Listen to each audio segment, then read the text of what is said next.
So here we have the Kia Sportage on a 66 plate. I'm going to start off by showing you around the outside of the car, and then we'll hop in and run through some controls on the inside. But from the outside you can see it's a 5-door car with alloy wheels. Let's start off inside the boot and then work our way around the rest of the car from there. So as we approach the back of the car, you can see we have plenty of boot space along with that 60/40 split folding rear seat. And then underneath this tray section, even more space should you need it.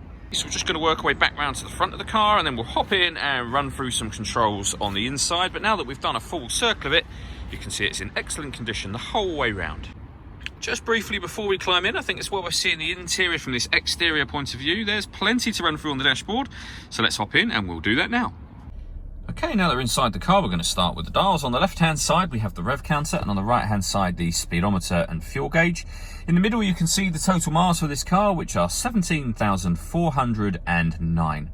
The information displayed above that can be changed using buttons on the steering wheel. So you can have, for example, a digital readout for the speedometer, and various other bits of information, and other menus available, so vehicle servicing and user settings.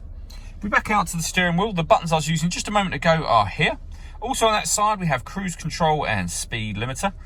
Over on the left-hand side, we have stereo controls through the middle here, the ability to answer and end phone calls, and we have voice activation for the phone. So hit that button, ask it to dial anyone in your contacts list, and it'll do that for you without you having to take your phone from your bag or pocket. That is, of course, once you've paired it up, and that is done over on the central area just here. Hit the phone button, and then use the corresponding numbers to either add new, or in this case, we're just going to cancel and go back to the beginning where we were a moment ago. When it comes to music in this car, we have DAB, FM and AM radio, as you can see.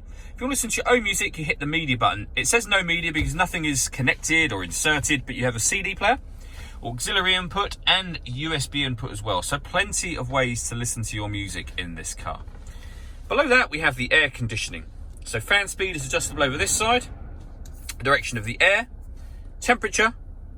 Hit that button to turn the air conditioning on, and of course, same again to turn that off. You can recirculate the air that's in the car. That's a great way of heating it up or cooling it down quickly, depending on the temperature you set on this dial here.